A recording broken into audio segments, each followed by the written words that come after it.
친정엄마, 듣기만 해도 울컥하는 단어가 아닐까 싶어요. 어디 가든 친정엄마라는 말이 들어가면 괜스레 코끝이 찡해지잖아요. 저도 물론 그랬습니다. 또 결혼하고 내 아이를 낳으면 친정이 그리워진다는 이야기가 꼭 있죠. 제가 딱 그랬어요. 결혼해서 예쁜 아이를 낳고 살다 보니 다른 사람들이 참 부러워지는 순간이 오더라고요. 그럼 저의 기구한 사연 한번 들어보실래요? 저는 남들이 소위 말하는 정말 흙수저였습니다. 흙수저 중에 정말 흙수저였기 때문에 단칸방에 엄마, 아빠, 언니, 나 이렇게 네 식구가 살면서 겨울에는 추워서 옷까지 다 입고 자야 할 정도였고 여름에는 너무 더워서 집에 있기가 힘들 정도였죠. 그러다 엄마 아빠는 지방에 일거리가 생겼다고 가야 할 것 같다고 말하시면서 저희에게 단칸방과 꼬깃꼬깃 주머니에서 꺼내서 그 당시 10만 원인가 정도를 남겨두시고 가셨어요. 매달 생활비를 붙여줄 테니까 그걸로 언니랑 저랑 살라고 해서 그렇게 저희 자매는 서로 울며 웃으며 그 시간을 함께 했습니다. 그러다 갑자기 어느 날부턴가 엄마 아빠가 주시는 생활비 통장에 돈이 입금되지 않았고 언니는 돈보다 엄마 아빠가 혹여라도 잘못된 건 아닌지 수소문 끝에 들려온 저희 엄마 아빠 소식에 망연자실해야 했죠. 아빠가 일하시다 공사 현장에서 돌아가시고 엄마는 아빠 회사에서 나온 보험금을 가지고 잠적했다는 소식을요. 아빠 장례식도 저희는 보지 못한 채 그렇게 엄마 아빠 없는 정말 고아라는 말이 맞을까요? 그렇게 되었습니다. 언니는 고아원 애는 죽어도 가고 싶지 않다고 졸업하자마자 바로 취직해 저를 먹여 살렸습니다. 언니랑 저랑은 나이 차이가 꽤 나서 그때 언니가 얼마나 힘들었는지 알 것 같더라고요. 그렇게 언니는 있는 대로 일을 해서 제가 대학교 갈 때 꼭 등록금만큼은 자기 손으로 해주고 싶다고 하더군요. 저는 언니의 바람대로 정말 과외 학원 한 번 없이 공부해서 서울에 누구나 알 법한 대학교에 붙었고 언니는 누구보다도 기뻐하며 저의 등록금을 자그만치 4년을 내주었습니다. 저는 제 생활비 때문에 알바도 했지만 언니 덕분에 돈 걱정 없이 학교를 무사히 마칠 수 있었어요. 그러다 제가 이제 직장을 다니고 언니에게 도움이 되고 싶어 할 때 언니가 저에게 통장을 하나 주며 여기 통장은 네가 결혼할 때 꼭 쓰고 이 한 통장은 언니가 네가 취업하면 꼭 말하고 싶은 이야기가 있었다고 하더군요. 언니의 말은 대학교도 포기하고 젊은 시절을 다 포기하고 이랬지만 하나 포기하지 않은 게 언니는 꼭 세계를 돌아보고 싶다고 했어요. 자기 주제에 결혼을 생각도 안 하고 지금까지 모은 돈 넣어주고 자기는 남은 돈으로 세계 일주 가보고 싶다고요. 이제 너도 안정되었으니 한 1, 2년은 전 세계를 돌아보고 싶은데 허락해 줄 수 있겠냐고요. 언니의 꿈이 너무 멋지고 나 때문에 이렇게 포기하고 살게 한 게 너무 미안해. 저는 엉엉 울며 갔다 오라고 했네요. 그렇게 언니 출근날이 되었고 저는 지금껏 첫 월급 타서 모은 돈을 언니한테 건넸어요. 그때 당시 한 500만 원 정도를 언니한테 건넸어요. 언니는 한사코 받지 않겠노라 했지만 언니가 받아야 제 마음이 비로소 편해질 것 같다고 했죠. 언니는 웃으며 잘 갔다 오겠다고 하고 그렇게 세계 일주를 떠났답니다. 저는 언니가 없는 동안 회사에서 많은 인정을 받아 집도 원룸에서 회사에서 집 지원도 받게 돼 처음으로 아파트라는 곳에 들어가 보게 되었어요. 회사에서 진행했던 프로젝트가 잘 마무리되어 성과금도 많이 받고 승진도 척척했죠. 그러다 그 직장에서 저는 지금의 남편을 만나게 되었고 남편은 참 조용하고 수더분한 성격의 사람이었어요. 저랑은 같은 파트는 아니었지만 옆 파트 직원으로 굉장히 금수저다 라는 말이 있을 정도의 사람이었는데요. 어느 날 회사 야유에서 우연히 이야기를 하게 되었고 서로 잘 맞는 부분이 있다고 생각했지만 저도 언니처럼 제 주제에 연애를 해야겠다는 생각은 사실 많이 없었어요. 하지만 그때 당시 남자친구의 구애 끝에 저희는 사내 커플이 되었고 어느 날은 남자친구가 청혼을 하더군요. 저는 사실 그때도 참 망설였던 것 같아요. S라는 대답 대신 저는 남자친구에게 그동안 제가 살아왔던 일들, 또 우리 가족, 언니 이야기부터 모두 빠짐없이 했으며 그래서 나는 우리가 결혼보다는 연애가 더 행복할 거라는 생각이 든다 라고 말했죠. 며칠 뒤 남자친구는 결혼 계획서라는 종이를 가지고 저를 찾아와 저랑 앞으로 어떻게 살 거고 자기 재산이 어느 정도고 자기네 부모님은 어떤 성품의 사람들이고 언니에게는 또 자기가 어떻게 할 거고 등의 이야기가 담겨 있더라고요. 어디서 이런 남자를 만나나 싶어서 울면서 결국엔 그 사람의 청혼에 응답했습니다. 소식을 들은 언니는 바로 한국으로 왔고 너무나 행복하다면서 눈물을 쏟아냈죠. 결혼식 전날 언니랑 저희 남편이랑 저랑 셋이 이런저런 이야기를 하면서 보냈던 것 같아요. 결혼식 당일에도 혼주석에 저희 언니만 앉아야 하는 상황이었는데 저희 시부모님이 결혼식장 측에 말해서 동선을 바꿔서 저희 혼주석에 저희 시부모님과 저희 언니가 동시에 앉았어요. 그리고 저는 남편과 동시 입장을 했고요. 하객이 저희는 거의 회사 동료들 친구들도 몇 안 됐는데 남편이 미리 자기 친구들한테 말해서 사진 찍을 때도 제 쪽에 서 있었으면 해서 저희 쪽에 정말 많은 사람들이 몰렸네요. 축의금도 시부모님이 저희 것까지 다 계산해 주셔서 저는 정말 식장만 들어간 것 빼고는 아무것도 한 거 없이 그렇게 슬플 뻔했던 결혼식을 끝냈습니다. 언니는 네가 너무 열심히 착하게 살아서 너의 복이라고 늘 어머님 아버님께 잘하면서 행복하게 지내라고 하더라고요. 언니랑 어렸을 때부터 지금까지 살아서 떨어져 본 적이 없는데 막상 떨어지려니 왜 이리 눈물이 나는지. 그렇게 저는 언니를 떠나 결혼을 해 첫 독립을 했고 저희 아파트 근처에 시부모님이 가지고 계시던 신축 빌라가 있었는데 거기서 언니가 사는 건 어떻겠냐. 그러면 저도 언니도 더 많이 의지하면서 지내지 않겠냐 해주셔서 언니는 돈 안 받겠다는 시부모님에게 꼭 받아달라고 하며 보증금을 건넸습니다. 그렇게 저는 지금 남편을 만나 부모님의 사랑이 뭔지, 살아가는 삶의 행복은 무엇인지 배웠고 더 베풀며 더 이해하고 배려하며 살아가야 할 것을 늘 다짐했죠.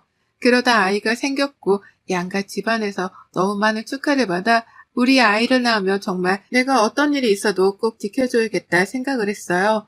근데 출산을 하니 엄마가 참 보고 싶더라고요. 엄마도 나를 이렇게 힘들게 낳았을까? 엄마도 나를 이렇게 힘들게 키웠을까 싶어서요. 언니한테는 이런 티를 낼 수가 없었어요. 언니는 우선 엄마한테 너무 감정이 좋지 못했고 저에게도 버려졌다고 생각하지 말고 우리가 엄마를 버렸다고 생각하면서 살라고 늘 그랬거든요. 그렇게 저는 날로 엄마의 그리움이 커져만 갔고 그러다 엄마를 만나게 되는 순간이 정말 이루어지게 되었어요. 저희 아버님이 하시는 사업이 잡지에 조그맣게 인터뷰처럼 실리게 되었고 그 잡지에 가족사진도 들어가야 한다고 하더라고요.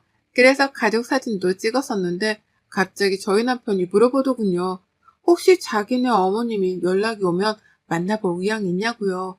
제가 엄마를 너무 그리워하던 걸 아는 남편이 아빠를 취재한 그 잡지사에서 거기 며느리가 우리 딸인 것 같다고 연락처를 알려달라고 했다는데 만나봐야 어떤지 알겠지만 우선 너 생각이 어떤지 아빠가 물어보라고 하시길래 라고 하더군요.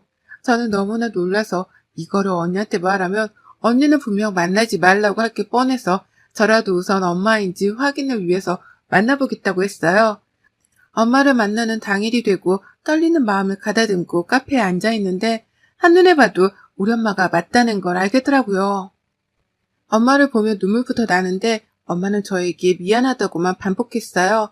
아빠가 그렇게 되고 너희를 찾아가려고 했는데 용기가 나지 않았고 너무 그때 사는 게 힘들어서 그랬다고요. 다시 너희를 찾으러 갔을 땐 벌써 그 동네를 떠난 뒤여서 찾을 수 없다가 이번에 우연히 지인한테 들어 연락해 봤다고요. 언니 이야기를 물어서 언니한테는 아직 말을 안 해서 모른다. 그래서 저만 먼저 나온 거라고 했죠.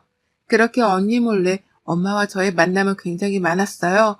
엄마는 지금 지방에서 조그맣게 장사를 하고 있고 혼자 살고 있다고 하더라고요. 저희 애기도 보러 오시고 사실 저희 시부모님이 정말 저한테 부모님 같은 분이시거든요. 저 결혼할 때도 또 결혼 후에도 정말 엄마 아빠처럼 해주셔서 저희 언니도 월급 타면 저희 시댁에 가서 맛있는 거 사드리고 어머님 아버님 며느리라고 생각 안 하고 딸도 얻었다고 생각할 정도로 잘해주셨어요. 언니도 누군가에게 마음을 쉽게 주는 사람이 아닌데 어머님 아버님한테는 정말 늘 잘하려고 노력하고 정말 딸처럼 저 없이도 셋이 밥 먹고 놀러 갔다 온 적도 정말 많거든요. 시댁이 저희 남편이 외동이라 자식들 많았으면 늘 했는데 저희가 들어와서 그런 걱정 없다면서 정말 잘해주시는데 괜히 죄송해지더라고요. 그래도 저는 정말 엄마가 그리워 엄마랑 만나는 지금이 참 행복했어요. 그래서 어머님이 언니랑 같이 쇼핑 가자고 하면 저만 안 가고 했거든요. 엄마 만나야 해서요. 그렇게 저랑 엄마만 만난 지 한 반년이 흘렀을까요? 어느 날에는 엄마가 울면서 전화가 온 거예요. 갑자기 가게에서 보증금을 높여달라고 하는데 자기는 그럼 어디로 가야 하냐면서 그러길래 엄마가 그러는데 모른 척 할 수가 없어서 제가 가지고 있던 돈을 드렸어요. 엄마는 다시 꼭 갚겠다고 자기가 어떻게 딸 돈을 쓰겠냐면서 그러시더라고요. 그리고 나서 몇 번은 더 엄마가 생활비가 없다고 해서 가지고 있는 돈을 다 드리기까지 했어요. 근데 그 액수가 점점 더 커지더라고요. 그래서 엄마한테 내가 가지고 있는 돈은 다 드려서 더 이상 드릴 게 없다라고 하니 아니 그럼 김서방한테 이야기 좀 하면 됐지. 김서방 돈 많잖아. 라고요. 어떻게 그러냐면서 그렇게 넘어갔는데 제가 카드값을 내는 날 거기 통장에 돈을 다 써서 없었나 봐요. 그래서 전화가 왔는데 남편이 제가 씻는 동안 받았나 봐요. 그래서 알게 됐죠. 우선 미납된 거니까 남편이 입금하고 저한테 무슨 일 있냐고 차분히 물어보더군요. 여보, 무슨 일 있어? 내가 생활비 부족하게 주는 거야? 카드값까지 밀릴 정도면 말을 하지 그랬어. 나는 여보가 말을 안 하길래. 아니, 그게 아니라 엄마가 너무 삶이 힘들다고 하길래 내가 몇 번 도와드렸는데 계속 부탁을 하셔가지고. 그런 일이 있었으면 나한테 말을 해야지. 왜 혼자 끙끙 앓았어? 처음도 아셔? 아니, 언니는 모르지. 언니 할면 내가 엄마한테 돈 빌려준 걸 알면 안 돼. 아, 우선 지금 필요한 돈이 있는 거야? 우리 모으던 거 깨서 우선 드려. 라고 하더라고요. 그래서 엄마한테 마지막이라고 드리고 이제는 더 이상 부탁 안 하실 줄 알았어요. 그 뒤로도 몇 차례 더해서 이제 더 이상 할 수 없다 하니 저희 남편한테까지 전화를 하셨더라고요. 울면서 엄마한테 왜 이렇게 나를 쪽팔리게 만드냐고, 왜 그 사람한테까지 전화하냐고, 남편이 또 그냥 넘어갈 수가 없었는지 줬더라고요. 제가 정말 남편을 본 면목이 없는 거예요. 혼자 그렇게 전전긍긍하고 있는데 엄마가 또 저희 집에 돈 달라고 찾아왔다가 가는 모습을 언니가 저희 집에 오다가 그 모습을 발견한 거죠. 이게 무슨 일이냐고 언제부터 엄마랑 연락했냐고 하니까 제가 좀 되었다고 하니 정말 언니한테 처음으로 세상에서 처음으로 뺨을 맞았어요. 언니가 그런 일이 있는데 왜 말 안 하고 지금까지 숨겼냐고. 내가 너한테 엄마 찾지 말란 걸 그만한 이유가 있다고 하면서요. 그러더니 언니가 남편한테 전화해서 엄마가 가지고 간 돈 얼마냐고 내가 주겠다고 미안하다고 정말 우는데 남편은 아니라고 계속 하는데도 언니가 태어나서 그렇게 화내는 거 처음 본 것 같아요. 그 사단이 나고 며칠 뒤에 언니가 저보고 근처 카페로 나오라고 문자가 왔더라고요. 나가서 언니가 꺼낸 이야기는 저에게는 너무 충격적인 사실이었어요. 언니도 제가 한참 대학교 입학할 때쯤 만난 적이 있대요. 엄마랑 이제 같이 살 수 있다는 생각에 엄마랑 연락도 하고 만났었는데 집에 있는 통장이랑 현금이랑 싹 다 들고 나가서 연락두절이었다고요. 언니는 그 돈이 제 대학 등록금을 내야 할 돈인데 엄마가 그거를 다 가져가서 빌리고 빌려서 내준 거라고요. 그래서 그 돈 갚으면서도 정말 많이 울었는데 너한테 만나지 말라고 한 건 이유가 있었는데 그 말을 무시하고 어떻게 이러냐면서 이야기하더군요. 지금까지 엄마가 저한테 했던 행동들이 다 돈을 받아내기 위해서 했구나 싶었어요. 언니는 어차피 준 돈 받지 못하니까 받을 생각하지 말라고, 더 이상 엄마 전화 와도 받지 말라고요. 그 뒤로 엄마는 몇 차례 더 전화가 오고 찾아왔지만 열어주지도 또 받지도 않았어요. 그렇게 두세 달이 흘렀나요? 언니의 좋은 소식이 들려오고 그 좋은 소식에 여념이 없었을 때였죠. 언니가 세계 여행하다가 만난 사람과 인연을 잘 이어오다 결혼하고 싶다고 저희 시부모님과 함께 밥 먹는 자리에서 말씀하더라고요. 어머님 아버님은 너무 기쁘다고 네가 괜찮으면 혼주석에 앉고 싶은데 괜찮냐고 물어보는데 언니가 펑펑 울더라고요. 그렇게 언니의 결혼 준비가 바쁘게 흘러갔고 결혼식 당일에 정신이 없어 끝나고 난 뒤 언니가 축의금 이야기를 묻는 거예요.